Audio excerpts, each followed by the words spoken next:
ਤੇ ਕਹਿਣ ਲੱਗਾ ਜੀ ਮੇਰੇ ਕੋਲ ਵੱਡਾ ਡੇਰਾ ਹੈ, ਮੇਰੇ ਬਹੁਤ ਸਾਰੇ ਚੇਲੇ ਨੇ, ਤਾਂ ਮੈਨੂੰ ਇੱਥੇ ਸਨਮਾਨ ਨਹੀਂ ਮਿਲਿਆ। ਮੈਂ ਇਸ ਵਾਸਤੇ ਆਪਣੀ ਜਾਣਕਾਰੀ ਤੁਹਾਨੂੰ ਦੱਸ ਰਿਹਾ ਹਾਂ। ਤਾਂ ਗੁਰੂ ਹਰਿਰਾਏ ਸਾਹਿਬ ਜੀ ਨੇ ਕਿਹਾ ਕਿ ਇੱਥੇ ਮਾਨ ਸਨਮਾਨ ਉਹਨਾਂ ਨੂੰ ਮਿਲਦਾ ਹੈ ਜਿਹੜੇ ਸੇਵਾਵਾਂ ਕਰਦੇ ਨੇ ਤੇ ਗੁਰਬਾਣੀ ਦੇ ਅਨੁਸਾਰ ਆਪਣਾ ਜੀਵਨ ਬਤੀਤ ਕਰਦੇ ਨੇ, ਉਹਨਾਂ ਨੂੰ ਮਾਨ ਸਨਮਾਨ ਮਿਲਦਾ ਹੈ। ਤਾਂ ਪਹਿਲੇ ਤਾਂ ਉਸ ਨੂੰ ਇਹ ਗੱਲ ਚੰਗੀ ਨਹੀਂ ਲੱਗੀ। ਗੁਰੂ ਹਰਿਰਾਏ ਸਾਹਿਬ ਜੀ ਨੇ ਕਿਹਾ ਕੋਈ ਗੱਲ ਨਹੀਂ, ਤੇਰੀ ਸਮਝ ਦੇ ਵਿੱਚ ਸਭ ਕੁਝ ਆ ਜਾਵੇਗਾ, ਤੂੰ ਕੁਝ ਦਿਨ ਇੱਥੇ ਰਹਿ ਕੇ ਦੇਖ ਕਿ ਆ ਜਿਹੜੀਆਂ ਆਈਆਂ ਹੋਈਆਂ ਸੰਗਤਾਂ ਨੇ ਉਹ ਕਿਸ ਤਰ੍ਹਾਂ ਗੁਰਬਾਣੀ ਨਾਲ ਜੁੜਦੀਆਂ ਨੇ ਤੇ ਕਿਸ ਤਰ੍ਹਾਂ ਨਿਰਮਾਣਤਾ ਦੇ ਨਾਲ ਉਹ ਸੇਵਾ ਕਰਦੀਆਂ ਨੇ। ਕੁਝ ਦਿਨ ਰਹਿਣ ਦੇ ਨਾਲ ਉਹਦੇ ਮਨ ਦੇ ਵਿੱਚ ਵੀ ਚਾਅ ਪੈਦਾ ਹੋਇਆ। ਫਿਰ ਗੁਰਬਾਣੀ ਦਾ ਕਥਾ ਕੀਰਤਨ ਜਦੋਂ ਸੁਣਿਆ ਤਾਂ ਉਦੋਂ ਬਸ ਇਹ ਸਮਝ ਲਓ ਉਸ ਦੀ ਅਵਸਥਾ ਬਣ ਗਈ। ਅੰਤਰ ਪਿਆਸ ਉਠੀ ਪ੍ਰਭ ਕੇਰੀ, ਸੁਣ ਗੁਰ ਬਚਨ ਮਨ ਕੀਰ ਲਗਈਆ, ਮਨ ਕੀ ਬਿਰਥਾ ਮਨ ਹੀ ਜਾਣੇ, ਆਵਰ ਕੇ ਜਾਣੇ ਪੀਰ ਬਰਈਆ। ਪਰ ਉਹਦੇ ਅੰਦਰ ਇੱਕ ਵਿਚਾਰ ਪੈਦਾ ਹੋਇਆ ਕਿ ਇਹ ਸਾਰੀਆਂ ਸੰਗਤਾਂ ਸੇਵਾਵਾਂ ਕਰਕੇ ਗੁਰੂ ਜੀ ਦੀਆਂ ਖੁਸ਼ੀਆਂ ਲੈਂਦੇ ਹਨ। ਕਬੀਰ ਸਤਿਗੁਰ ਸੂਰਮੇ ਬਾਇਆ ਬਾਣ ਜੋ ਏਕ, ਲਾਗਤ ਹੀ ਹੋਈ ਗਿਰ ਪਰਿਆ ਮਰਾ ਕਰੇ ਜੇਛੇ। ਅੱਜ ਉਹ ਵੈਰਾਗੀ ਬਣ ਗਿਆ, ਅੱਜ ਉਹ ਪ੍ਰੇਮੀ ਬਣ ਗਿਆ, ਉਹ ਸੇਵਾ ਕਰਨ ਲੱਗ ਪਿਆ। ਬਰਤਨ ਜੂਠੇ ਮਾਂਜਦਾ ਹੈ, ਝਾੜੂ ਲਗਾਉਂਦਾ ਹੈ, ਪੋਚਾ ਲਗਾਉਂਦਾ ਹੈ ਔਰ ਆਈਆਂ ਹੋਈਆਂ ਸੰਗਤਾਂ ਦੀ ਉਹ ਸੇਵਾ ਕਰਦਾ ਹੈ। ਤਾਂ ਇਸ ਤਰ੍ਹਾਂ ਫਿਰ ਇੱਕ ਦਿਨ ਗੁਰੂ ਕੋਲੋਂ ਆਗਿਆ ਲੈ ਕੇ ਆਪਣੇ ਡੇਰੇ ਗਿਆ ਅਤੇ ਜਿਤਨੇ ਵੀ ਉੱਥੇ ਚੇਲੇ ਸਨ ਉਹਨਾਂ ਸਾਰਿਆਂ ਨੂੰ ਕਹਿ ਦਿੱਤਾ ਕਿ ਨਾ ਮੈਂ ਤੁਹਾਡਾ ਗੁਰੂ ਹਾਂ, ਨਾ ਤੁਸੀਂ ਮੇਰੇ ਚੇਲੇ ਹੋ, ਨਾ ਕੋਈ ਮੇਰਾ ਡੇਰਾ ਹੈ, ਕਿਉਂਕਿ ਇਹ ਪਹਿਲਾਂ ਮੇਰੇ ਅੰਦਰ ਅਗਿਆਨਤਾ ਸੀ ਤੇ ਅਗਿਆਨਤਾ ਵਸ ਮੈਂ ਡੇਰਾ ਵੀ ਬਣਾਇਆ, ਅਗਿਆਨਤਾ ਵਸ ਮੈਂ ਚੇਲੇ ਬਣਾਏ ਤੇ ਤੁਸੀਂ ਬਣੇ। ਮੇਰੇ ਕੋਲ ਕੋਈ ਅਧਿਆਤਮਕ ਖਿਆਲਾਤ ਹੀ ਨਹੀਂ ਸਨ, ਪਰ ਹੁਣ ਮੈਨੂੰ ਪੂਰਾ ਮੁਰਸ਼ਦ ਮਿਲਿਆ ਹੈ। ਉਸ ਪੂਰਨ ਮੁਰਸ਼ਦ ਦੇ ਕੋਲ ਹੁਣ ਮੈਂ ਰਹਿੰਦਾ ਹਾਂ। ਇਸ ਲਈ ਭਾਈ ਜਿਸ ਨੇ ਇੱਥੇ ਰਹਿਣਾ ਹੋਵੇ ਰਹਿ ਸਕਦਾ ਹੈ, ਔਰ ਜਿਹੜਾ ਜਿੱਧਰ ਕੋਈ ਜਾਣਾ ਚਾਹੇ ਉਧਰ ਜਾ ਸਕਦਾ। ਤਾਂ ਉਹਦੇ ਵਿੱਚੋਂ ਬਹੁਤ ਸਾਰੇ ਚੇਲੇ ਗੁਰੂ ਹਰਿਰਾਏ ਸਾਹਿਬ ਜੀ ਦੇ ਕੋਲ ਆ ਗਏ ਕਿ ਅਸੀਂ ਵੀ ਫਿਰ ਉਸ ਸਮਰੱਥ ਗੁਰੂ ਦੇ ਚਰਨਾਂ ਵਿੱਚ ਰਹਿ ਕੇ ਸੇਵਾ ਕਰਾਂਗੇ। ਤਾਂ ਉਹਨਾਂ ਦੇ ਵਿੱਚੋਂ ਉਹ ਸੇਵਾਦਾਰ ਬਣੇ, ਉਹ ਪ੍ਰਚਾਰਕ ਬਣੇ। ਉਹਨਾਂ ਨੇ ਗੁਰਬਾਣੀ ਦੀ ਜਿਹੜੀ ਮਹਿਕ ਸੁਗੰਧ ਹੈ ਉਹ ਦੂਰ ਦੂਰ ਤੱਕ ਫੈਲਾਈ।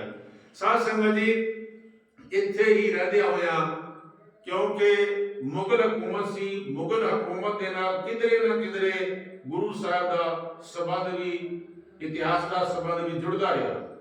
ਜਦੋਂ ਸ਼ਾਹਜਹਾਂ ਬਾਦਸ਼ਾਹ ਸੀ ਤਾਂ ਉਦੋਂ ਇਹ ਇਸ ਵਕਤ ਆਗਰੇ ਰਹਿੰਦਾ ਸੀ। ਆਗਰੇ ਦੇ ਵਿੱਚ ਇਹ ਬਿਮਾਰ ਹੋ ਗਿਆ। ਬਿਮਾਰ ਹੋ ਜਾਣ ਕਰਕੇ ਜਿਹੜਾ ਦਾਰਾ ਸਕੋ ਸੀ, ਉਹ ਦਾਰਾ ਸਕੋ ਖਾਸ ਇਹਨਾਂ ਦੀ ਸੇਵਾ ਦੇ ਵਿੱਚ ਰਹਿੰਦਾ ਸੀ ਤੇ ਸ਼ਾਹਜਹਾਂ ਦਾ ਚਹੇਤਾ ਪੁੱਤਰ ਸੀ। ਤੇ ਇੱਥੇ ਹੀ ਕਿਉਂਕਿ ਇੱਕ ਵਾਰੀ ਬਿਮਾਰ ਹੋਇਆ ਦਾਰਾ ਸਕੋ, ਤਾਂ ਵੈਦਾਂ ਨੇ ਇਹ ਕਿਹਾ ਕਿ ਦਵਾਖਾਨਾ ਗੁਰੂ ਹਰਿਰਾਏ ਸਾਹਿਬ ਜੀ ਦੇ ਕੋਲ ਇੱਕ ਬਹੁਤ ਵੱਡਾ ਦਵਾਖਾਨਾ ਹੈ, ਉੱਥੋਂ ਦਵਾਈ ਮਿਲ ਸਕਦੀ ਹੈ।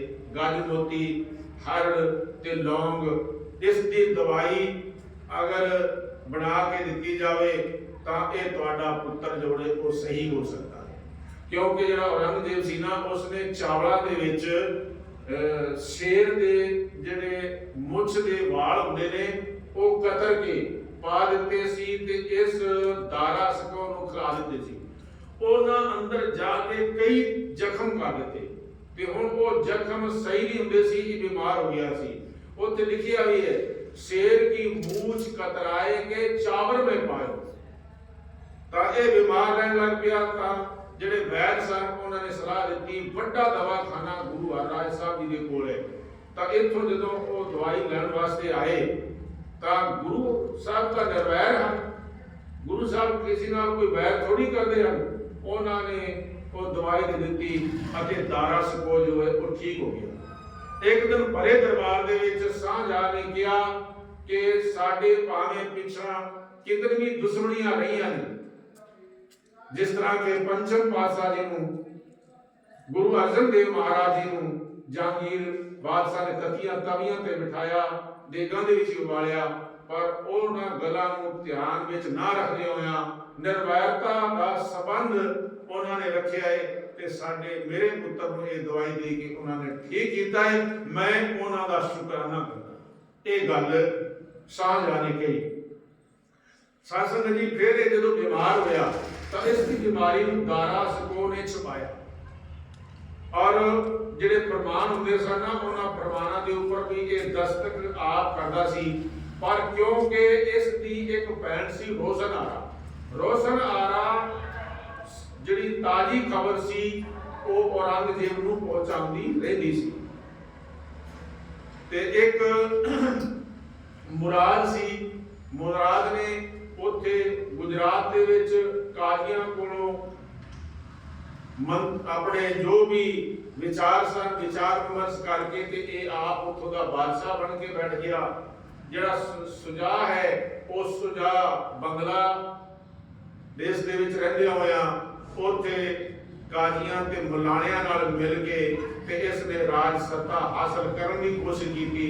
औरंगजेब इन्हां सारियां नूं बड़ी गौर दे नाल देखदा पिया सी, सब के ऊपर उसकी नजर सी, क्योंकि ये सब तो तेज तरार सी, पर कोई नहीं सी जानता कि इतना तेज तरार है।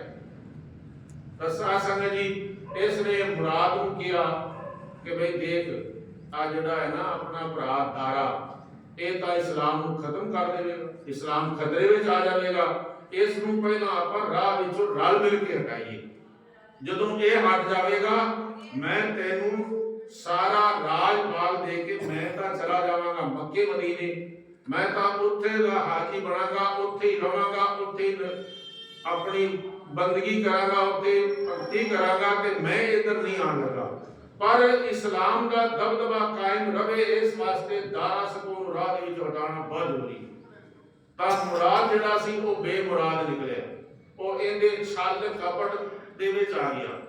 ते इन्हां ने जदों इकट्ठियां हो के आगरे दे ऊपर हमला किया तां कि दारा सकून नूं मारिया जावे या उसनूं गिरफ्तार किया जावे, तां कुछ समय उत्थे लड़न तो बाद जिहड़ा दारा है ये दिल्ली वल भज्या ते दिल्ली दे विच औरंगजेब ने पहले ही प्रबंध कर रखिया सी, लाल किले ते सब अपनी फौजां लगा रखियां सी। तां इत्थे इस नूं जगह ना मिली, फिर ये पंजाब वल गया। कुछ फौजां इसदे नाल सन।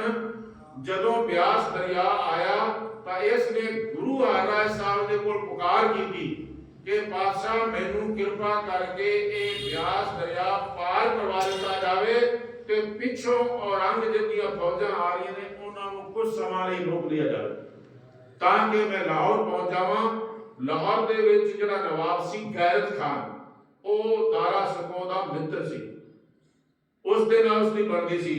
तां गुरु हरराय साहब जी ने जिहड़ियां किश्तियां सन किश्तियां दे राहीं दारा सकून नूं ब्यास दरिया पार करवा दिता अते जिहड़ियां औरंगजेब दीयां फौजां सन वो अपने आप ही रोकियां, क्योंकि जिहड़ियां बेड़ियां सन वो दूसरे किनारे ते लिया के खड़ियां कर दित्तियां सन।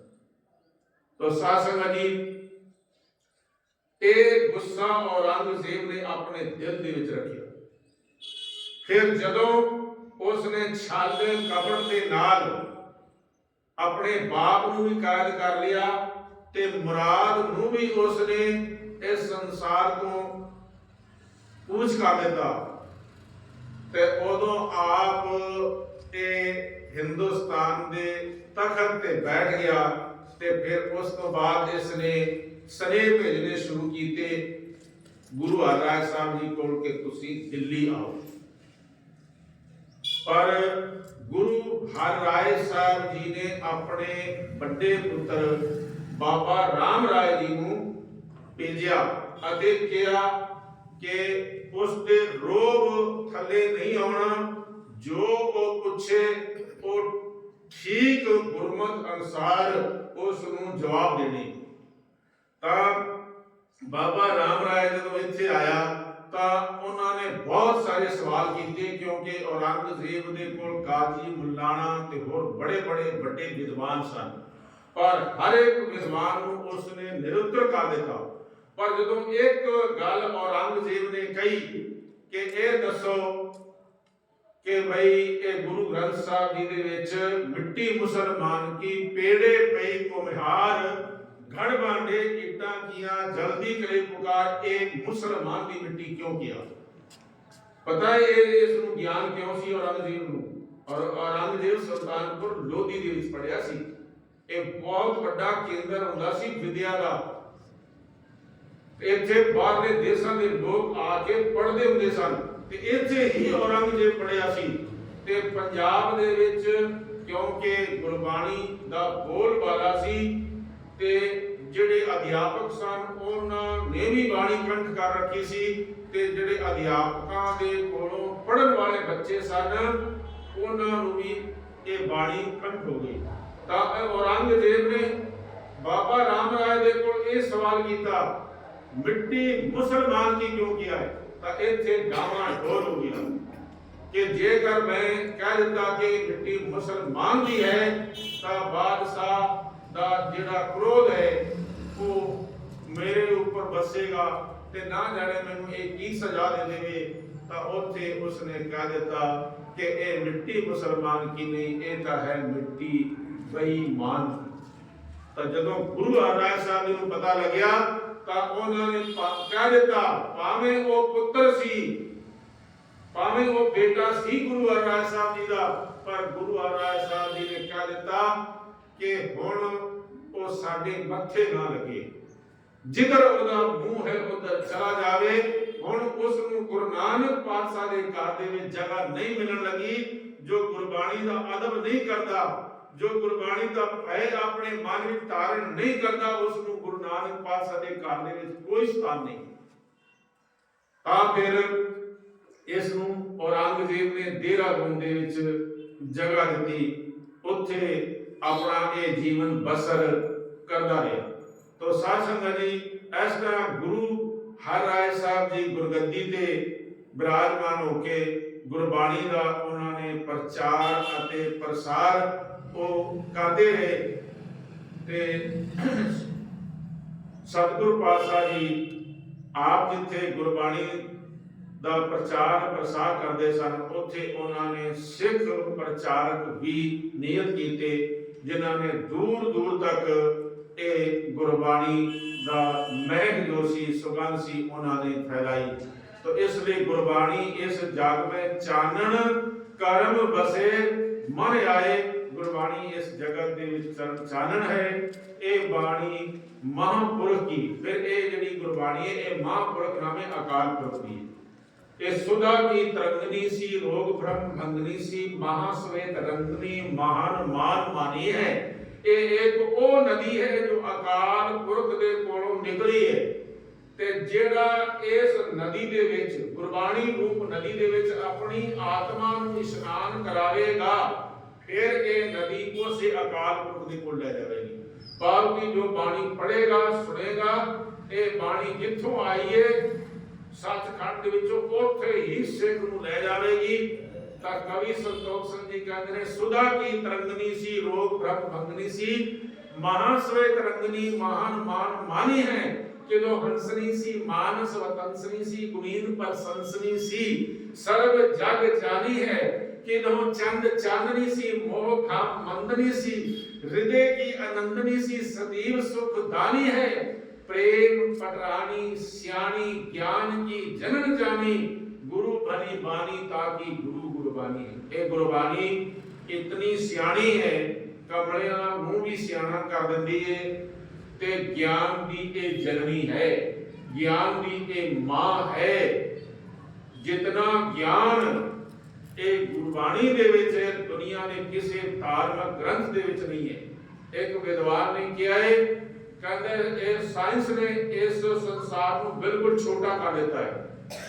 जो एक संसार के एक किनारे तो दूसरे किनारे तक पहुंचना होवे तो आज साधन हैं। जे इत्थे बैठिया गल करनी होवे तो संसार के किसी कोने विच भी गल कीती जा सकती है। ਔਰ ਇੱਕ ਦਿਨ ਸੰਸਾਰ ਇਸ ਨਾਲੋਂ ਵੀ ਛੋਟਾ ਹੋ ਜਾਵੇਗਾ, ਪਰ ਇਸ ਦੁਨੀਆ ਦੇ ਵਿੱਚ ਰਹਿਬਰ ਸਾਰੇ ਖਤਮ ਹੋ ਜਾਣਗੇ। ਇੱਕੋ ਇੱਕ ਰਹਿਬਰ ਰਹਿ ਜਾਏਗਾ, ਸਾਰੀ ਦੁਨੀਆ ਉਸ ਰਹਿਬਰ ਨੂੰ ਸਿਜਦਾ ਕਰੇਗੀ। ਉਹ ਰਹਿਬਰ ਕੌਣ ਹੋਵੇਗਾ? ਉਹ ਕਹਿੰਦੇ ਨੇ ਉਹ ਰਹਿਬਰ ਦੁਨੀਆ ਦਾ ਧੰਨ ਧੰਨ ਸ੍ਰੀ ਗੁਰੂ ਗ੍ਰੰਥ ਸਾਹਿਬ ਜੀ ਹੋਣ ਤੇ ਸਭ ਦੀ ਰਹਿਨੁਮਾਈ ਗੁਰੂ ਗ੍ਰੰਥ ਸਾਹਿਬ ਜੀ ਕਰਨਗੇ। ਤਾਂ ਇਹ ਸਾਨੂੰ ਮਾਣ ਵਾਲੀ ਗੱਲ ਹੈ। ਜੇਕਰ ਅਸੀਂ ਗੁਰੂ ਗ੍ਰੰਥ ਸਾਹਿਬ ਨੂੰ ਸਿਜਦਾ ਕਰਦੇ ਹਾਂ, ਕਿਸੇ ਹੋਰ ਨੂੰ ਨਹੀਂ ਕਰਦੇ। ਕੋਈ ਸਮਾਂ ਆਵੇਗਾ ਸਾਰਾ ਸੰਸਾਰ ਸਿਜਦਾ ਗੁਰੂ ਗ੍ਰੰਥ ਸਾਹਿਬ ਜੀ ਨੂੰ ਕਰੇਗਾ। ਜੇ ਸਾਡੇ ਵਿੱਚੋਂ ਕੱਚੇ ਬਿੱਲੇ ਜਿਹੜੇ ਸਿੱਖ ਨੇ ਉਹ ਸਿਜਦੇ ਕਿਧਰੇ ਹੋਰ ਕਰਨ, ਤਾਂ ਫਿਰ ਇਹ ਬਹੁਤ ਹੀ ਸ਼ਰਮ ਦੀ ਗੱਲ ਹੈ। ਤਾਂ ਇਸ ਲਈ ਅਸੀਂ ਨਿਸ਼ਚਾ ਕਰੀਏ ਕਿ ਅਸੀਂ ਸਿਜਦਾ ਜਦੋਂ ਵੀ ਕਰੀਏ ਗੁਰੂ ਗ੍ਰੰਥ ਸਾਹਿਬ ਜੀ ਨੂੰ ਕਰੀਏ। तो साथ संगत जी इतने को वचन प्रवान करना, होइयां भुल्लां दी खिमा बख्शिश करनी। कल जो है आपां भगत रविदास जी दे जन्म दिन मनावांगे साथ संगत जीओ। तो इस तरह क्योंकि मैं भी किधरे चलिया गया सी समाजिक कामां दे विच, ते हुण आपां कल भगत रविदास जी दा जन्म दिन अते फिर उस तो बाद साका ननकाना साहब ते भी विचार विमर्श करांगे। आज इतने को विचार प्रवान करना जी, होइयां भुल्लां दी खिमा बख्शिश करनी जी। वाहिगुरु जी का खालसा, वाहिगुरु जी की फतेह। जप